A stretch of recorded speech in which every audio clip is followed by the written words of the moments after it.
Hey guys, welcome to Delaney Studio's YouTube channel. Today we're going to be working on a watercolour kookaburra. So the tools that you will need for today are a piece of watercolour paper, so it's nice and thick. You can use acrylic paper if that's all you have at home. You can use normal printer paper. You may get a bit of peeling happening which can result in holes, so the thicker the paper the better. You will need a 2B pencil, you will need a white rubber, and you will need a kneadable rubber or a piece of blue tack. You will need a couple size brushes. I've got round brushes size 4 and size 0. You will need some watercolour reels. I've got a red palette, a blue palette and a green palette. I'll be using the browns in a lot of these palettes. You can also decide on any background you want, so you can pick any colours that you would like to use. You need a water jar and you need a piece of paper towel. So what we're going to do first, let's move all our materials to one side. Make sure you get your 2B pencil handy. We always start in 2B. It's the lighter of the B pencils that we use, and it's going to be easy to rub out and it will not smudge everywhere. So what we need to do first is always plan out our artwork. So what I like to do is draw in a big square to begin with.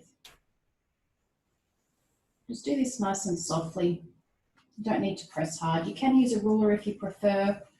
I kind of like the messiness of a hand done one.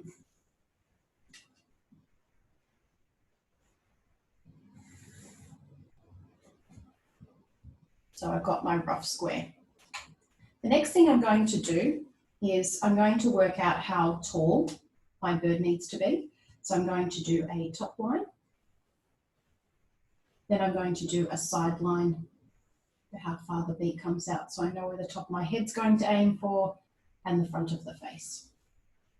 The next thing I'm going to do is I'm going to break it down into shapes. So find the shapes inside this animal.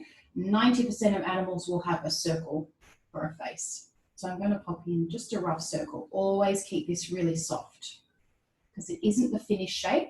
So it's best to start just with a basic shape first and really softly. The next thing we're going to do is plan out the beak. So I'm going to start with the center line of the beak, the line that separates the top from the bottom half of the beak. Starting in the face always for a beak. Never just stick it on the end. And we have a little bump on the end, just like that.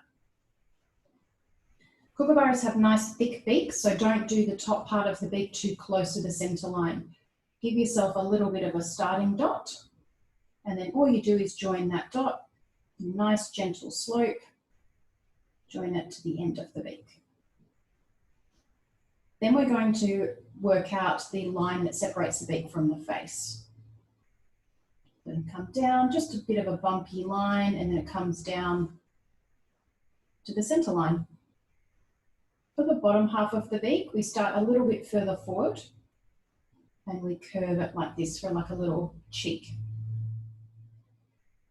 Kookaburras typically have a almost pelican shaped beak, but if you can get a straight line coming out like that, and then you change the direction as you come up.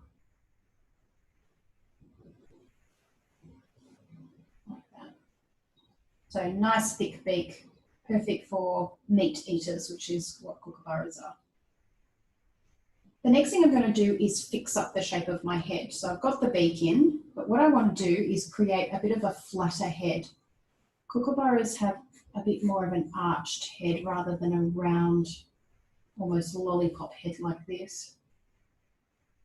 And it comes flat, and then it's going to come off the page. Next thing we're going to do is we're going to plan out the front of the face. So I'm going to do a bit of an angle and a nice curve like that.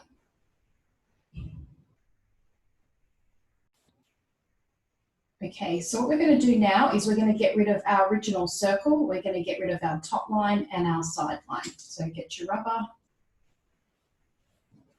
get rid of that.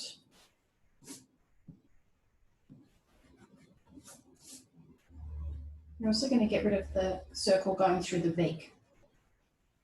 Beak is not see-through, so we can't see that original shape. This is why it didn't matter having a perfect circle or not. Okay, let's get some of those lines back in. You can change the shape of your head, you can fix it up. Take this time to do any little corrections.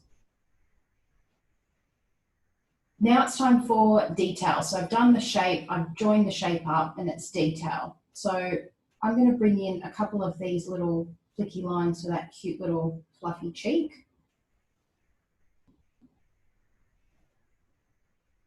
Then I'm also going to rub out the top of my head and the front of my chest. I'm going to change it into more of a feathery look. You don't have to do this step if you don't want to, particularly if you're a bit younger. Don't do the step. If you're a bit older and you'd like a little bit of a challenge, you can most definitely do that step. So that's the chest. They're just little flicks. So I can still see a rough shape of my head, so I'm not too worried about losing the shape. Kookaburras have very spiky hairdos.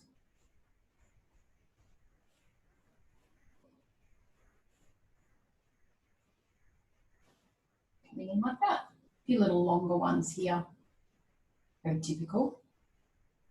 So you can see that we've flattened the curve of the head. The first shape would be really good for a seagull or a pigeon, but kookaburras have much chunkier heads, so that's why it has a more gentle curve. Now we can get in to do the eye, so more of the detail. The eye sits just in line with the top part of the beak. Leave enough room so we can do the brown patch around the eye. I'm going to say about that size. The eye is made up of 3 circles. So you want to do the outline first, then you've got the pupil, and then you've got the shine. So a nice close up for you. Pupil goes in the middle, and the shine is almost like a oval. Once you've got that in, we can work on the little brown blob around the eye. It's almost like a little mask. Don't try and be perfect with it. I'm not going to copy it exactly. I'm going to change things. It comes right out near the neck. And around the eye. Next thing to do is to work out where the wing sits. So it's almost like a shoulder. So it's a fairly straight line, then a nice curve coming straight again. Do this really softly because we can add those cute little feathery flicks in afterwards. Just like that. And then again, if you're a bit older and you'd like a bit more of a challenge, rub that line out and then bring in zigzags this time.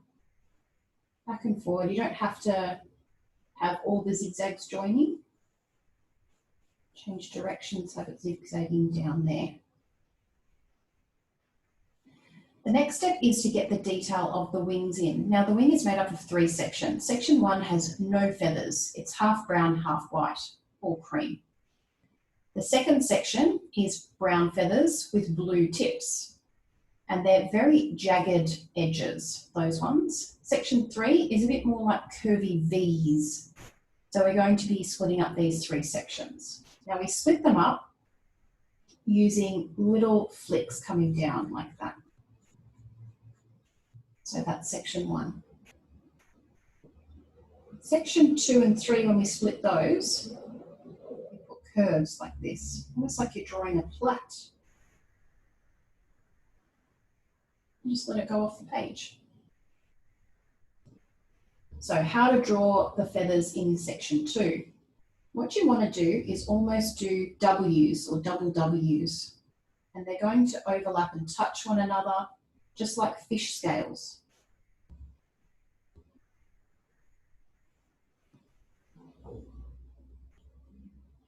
You can do them thick or thin.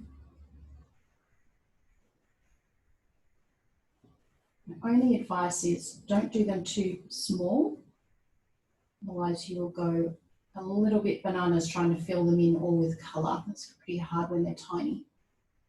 Bigger the better. That's section 2 done, just wobbles. Section 3, curvy V's. You're going to start at the bottom of your planning line here, You're just going to curve it back up. You can add another one over here. And this one joins. One coming off the page there. This one comes up. I can't fit any more in there, so that's all you need to do for that section. So now the 2B drawing part is done.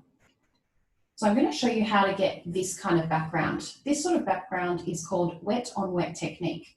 And it's where you wet the page first, then you add your color to it. I just did red and blue, and I got this really pretty purple mix. It's kind of like a tie-dye effect, and that's only achieved by wetting the page first and then adding your wet watercolor to it, hence wet on wet technique.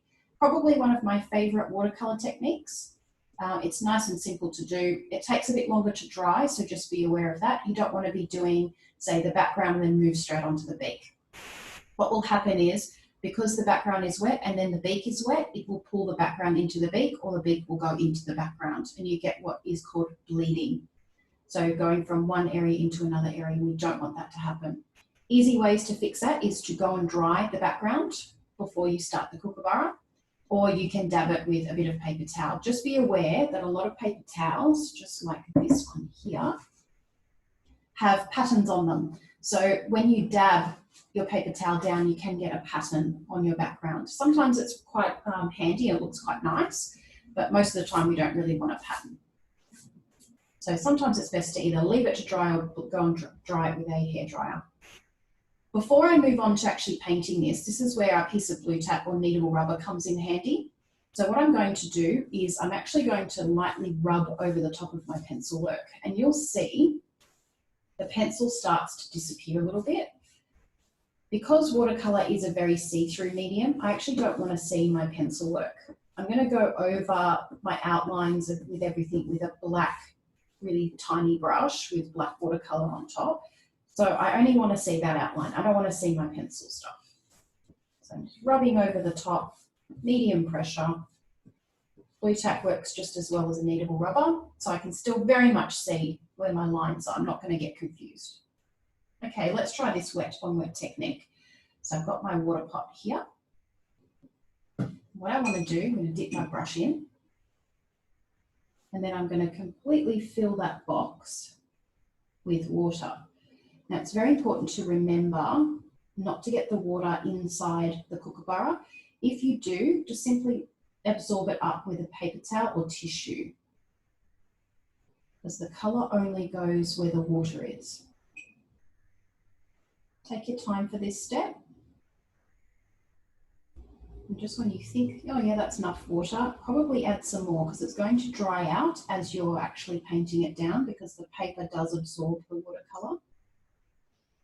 Watercolour paper absorbs the water better than normal printing paper.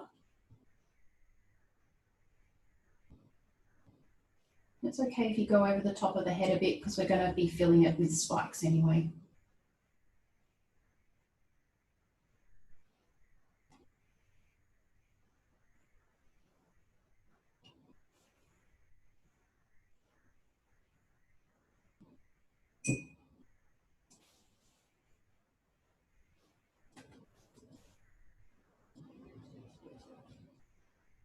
Sometimes you need to tilt your head a little bit to see where the shiny parts are, to make sure you've covered everything. It's hard to see clear water on white paper. That should do it. So it's nice and shiny. See all the shine.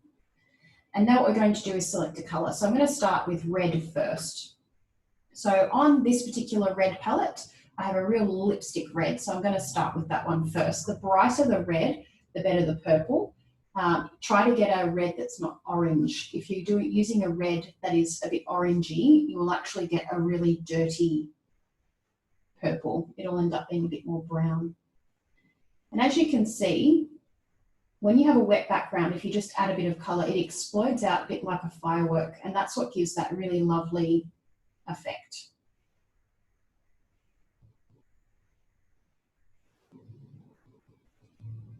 So I'm just going to spot that in a couple of places.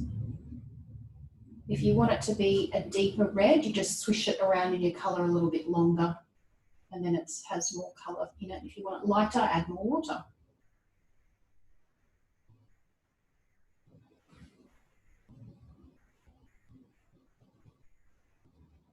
I'll wash my brush. And now I'm going to use some blue. So with the blue, just make sure you're using a nice bright blue. It's not too warm, because again, you can get quite a dirty tone. Plenty of water and watch it mix. And this spotting motion tends to work better if you want that tie-dye effect.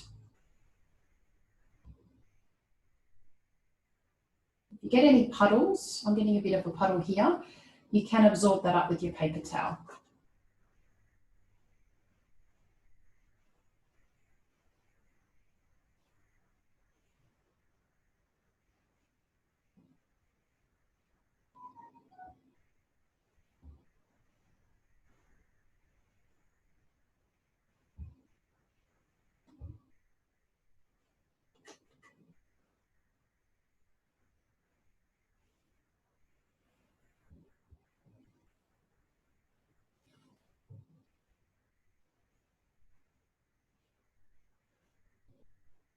You can sprinkle salt in your background if you'd like a nice speckledy effect. It could be just normal table salt or the salt you use with dinner.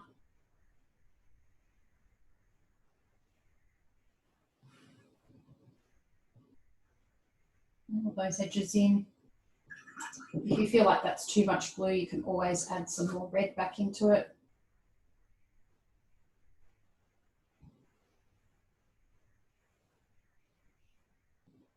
You can do patterns or just make it random.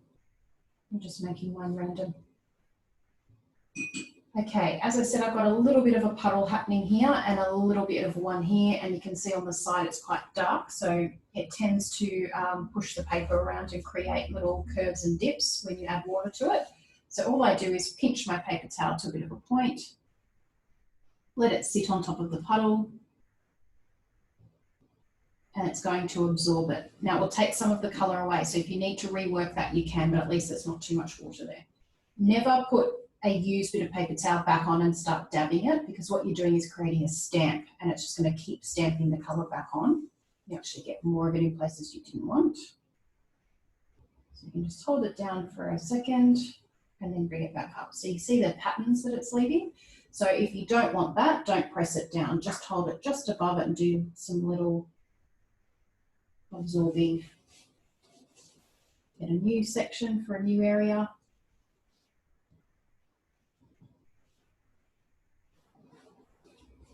And one little area over here to do. This will dry faster if you get rid of the puddles as well. So there we go, background done. So again, you can either leave this to dry on its own, or you can force dry it with a hairdryer, totally up to you. I'm going to let it dry on its own and see how we go. If I need to stop and dry it, I will go and do that. But what I'm going to do first is I'm going to start on the inside of the face and start building up the feathers. That will give the background some time to dry. So what I'm going to do, I'm using the green palette, and I'm going to use this really, really dark brown here. Almost looks black. That's a really nice dark brown. So I'll get my small brush and I'm going to activate that brown, use plenty of water. Small brushes don't keep a lot of water because they don't have a lot of bristles to hold on to it, so you do a lot of dipping. So I'm going to start with this area around the eye. I'm not going to be over particular about keeping it in the lines, because remember, we won't be able to see those lines anyway. So we lighten them right up. Just a nice brown, whatever brown you think might work. An alternative to watercolour with this one is coloured pencil. You can definitely do this in coloured pencil. Looks quite lovely in pencil.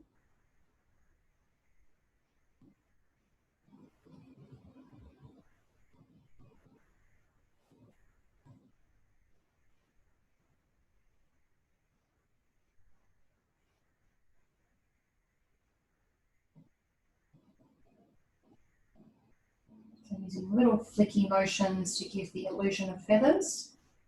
Anything in watercolour that's white, you just don't paint. So you leave it white.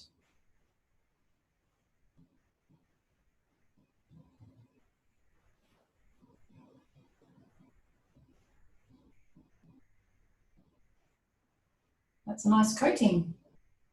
You can do 2 coats if you prefer to do 2 coats, but one is fine. Okay, so now I'm going to come in to do my 3 sections of wing. So I know this first section is only partly brown, so I'm using little flicky motions with a teeny tiny brush. This is my size 0 brush. Come right up to section 2. I'm following my lines, and I'm only painting half. If you like the look of it sort of melting away into a cream, what you can do is add just water by itself on a clean brush, and you activate that brown, and then you can slowly bring it down, and you're creating a bit of a ombre look. Add a little bit more brown and just let it bleed down. It's very wet. And that's how you do section 1. So again, I'm not going to do the section right next to it because this is really wet, so I wouldn't want that to bleed into this section. So I'm going to skip to section 3. Section 3 is really easy. Section 3 is just simply painted brown. Do little flicks up into the head so it actually looks like feathers. You want to leave little gaps. I'm very careful with my background there.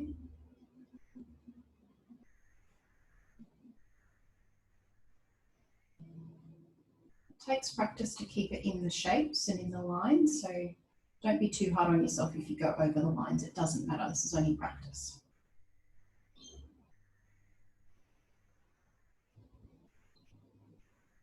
Okay, that's now done, so we'll leave that some time to dry before we do any more. I'm going to now do a section underneath the neck. Now I have to be a little bit careful, this background's still a bit too wet, so again I think I'm just going to use my paper towel to dry it up. So I really don't want it running into my background. That should do the job. Again, I get my brown. It starts quite dark underneath the cheek and the beak. So again, be really careful with that background. If it starts to bleed or run, just stop, dab it with a bit of paper towel and just either leave it to dry or dry it with a hairdryer, but be very careful when you dry it with a hairdryer. You don't hold the hairdryer too close because you can actually push all your colours all around the place and it turns into a bit of a firework itself, so to be very careful. Now I'm just going to dip my brush just in water by itself and I'm going to drag the rest of that brown down and turn the belly into a cream belly, like a brownie cream. So if you want to add more colour, you can just add a bit more brown underneath the beak just by dotting it on. Again, it's like a little firework, so it's going to just explode and spread underneath the chin, which is where we want it. The other thing you can do also is a couple of brown, really watered down flicks in the front of the face. So I'm just using the very tip of my brush to create these skinny brown lines. More water than colour.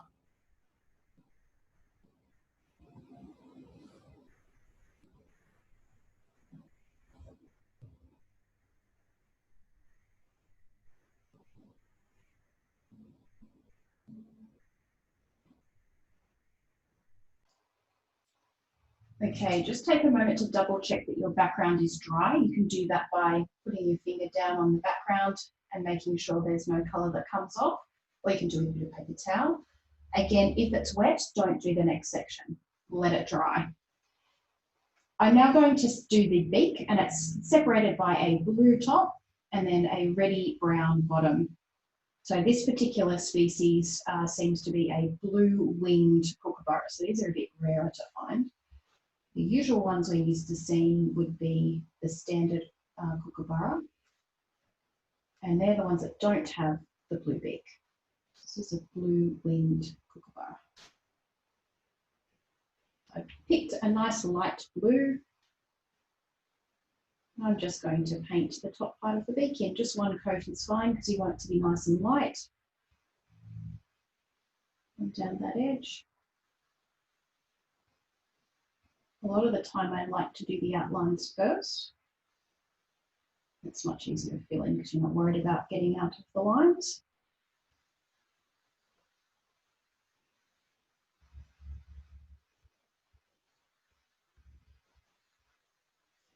So I'm going to leave that time to dry. So I'm not going to do directly underneath while the top's wet because it will bleed.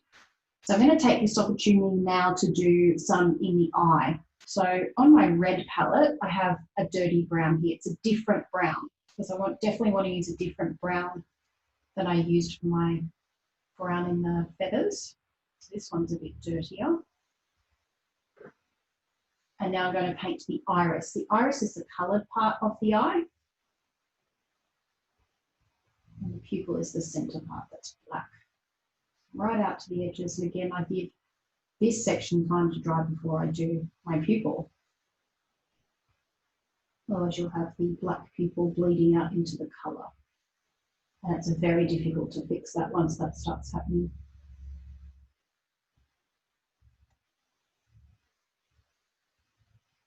Just remember, if anything bleeds, just simply stop, dab it up with a tissue or a bit of paper towel, and then work on a different section, go and dry it.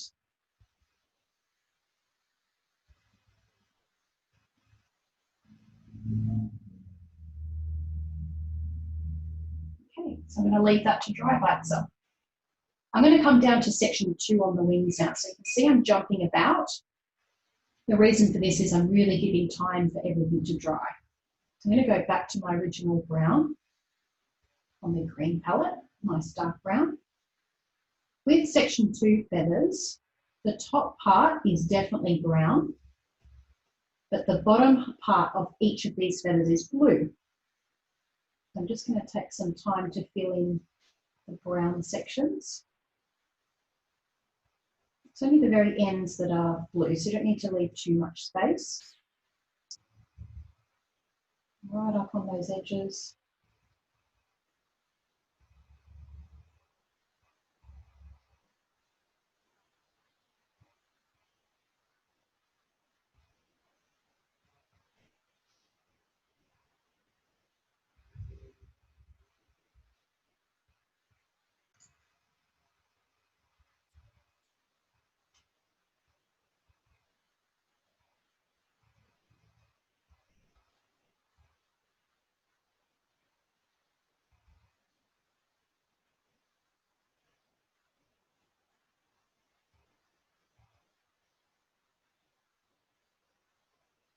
And if you've got a little puddle like this, if you use up a lot of the product on the brush, you can actually come back in and it will absorb it back up. So you can actually move the paint around and place it elsewhere.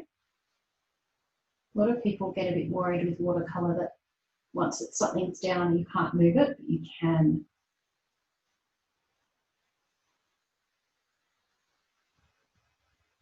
And doing this nice and slowly because it gives the rest of the areas time to dry so we can do those sections.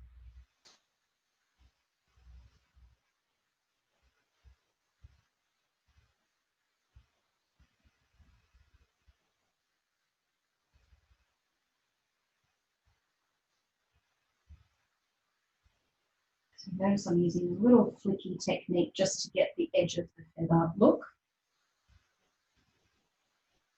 If you did straighter lines, it would be a bit more cartoon.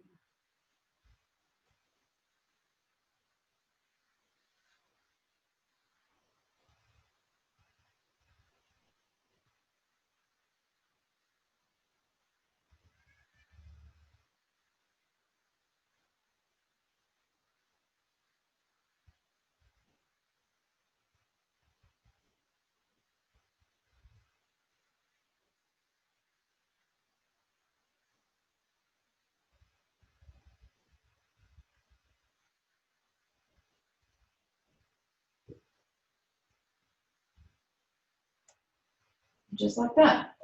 Now I am going to do the blue while this is a little bit wet because I do want it to mix a little bit. So wash your brush, get that nice light blue again. I'm going to the blue palette and using this blue here. So it's the lightest one on the palette. And you will see the blue will bleed a little bit and the brown will probably come in. So it's starting to change colour a little bit here. That's okay. I'm just going to load it up with some clean colour.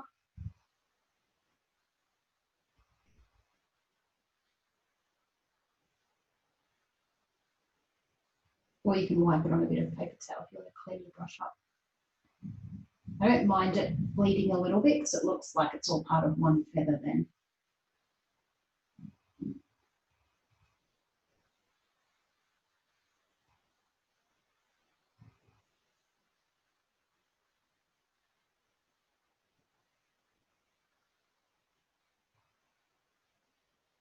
So don't worry if you're like, oh, I'm losing each individual feather section, because we're going to outline it anyway.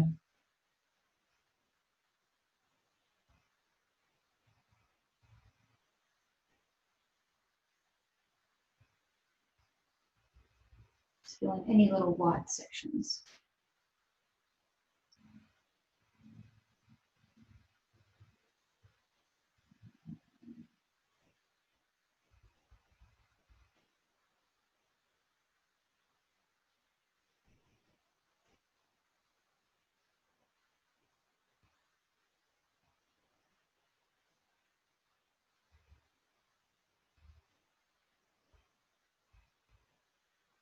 And that's the blue done.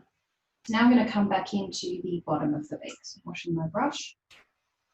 On the green palette, we used the dark brown. I have this lovely reddy brown. So if you have a reddy brown, I would call that terracotta. That's what I'm going to use for the bottom half of the beak. So just activate it, swirl your brush in it nice and gently. It's really gentle with watercolours. I'm going to run it along the edge because I like to do outlines first.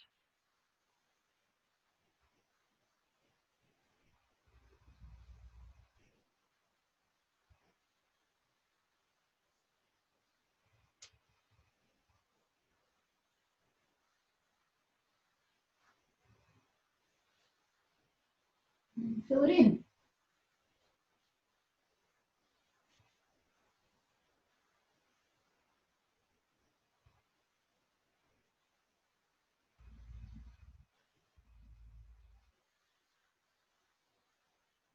And now we want to double check whether the eye is dry. So again, you just want to test it with some fingers to make sure that you don't have any colour, which I don't, it's all nice and dry. Again, if it's wet, do not do the next step. We need black. So I've got my black here.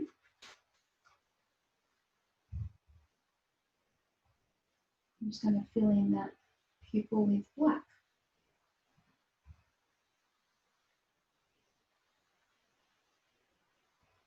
You can do this with a pen if you prefer a bit more control.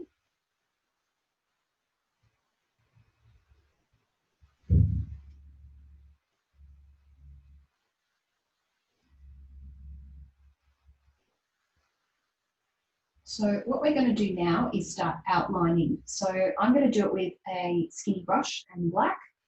You can do it with a pen if you prefer to do it with a pen. So I'm just going to activate my black a little bit more.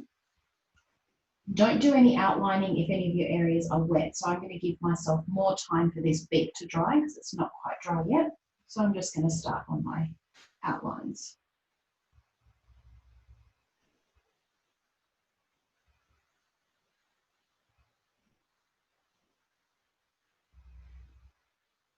Using the very tip of my brush.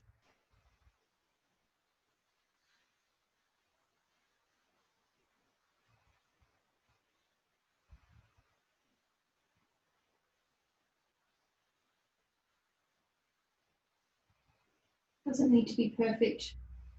You can leave gaps in stuff.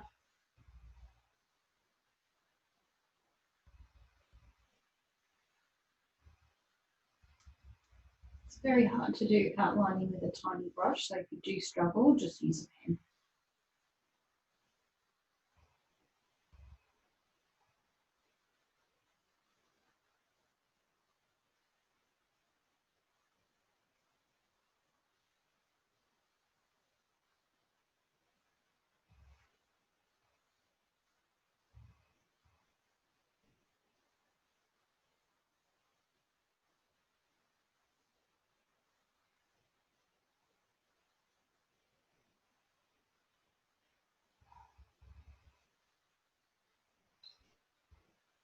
You're going to do lots of dipping if you're using a tiny brush. Again, tiny brushes do not keep a whole lot of product.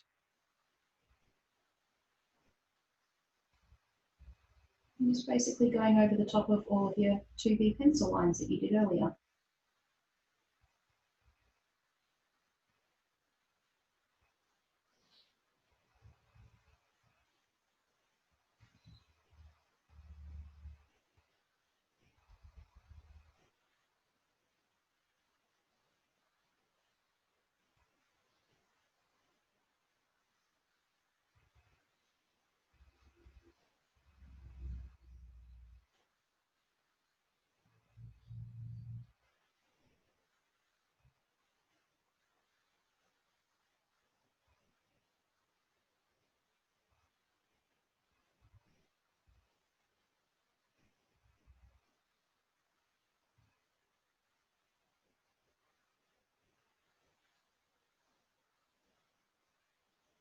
going to go around the outside of the iris, the coloured part of the eye.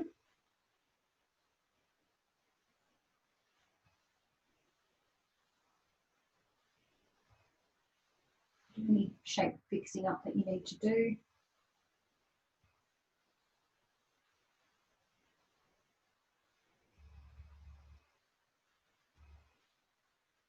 Beak's now dry. Do a little nostril there too.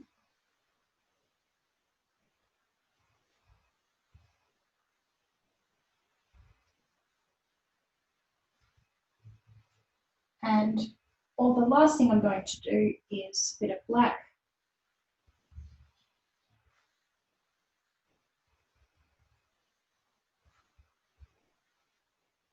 around the frame. You don't have to do this if you don't want to. You can even cut it out and stick it down onto a coloured sheet of card, or you can just put it straight in a frame.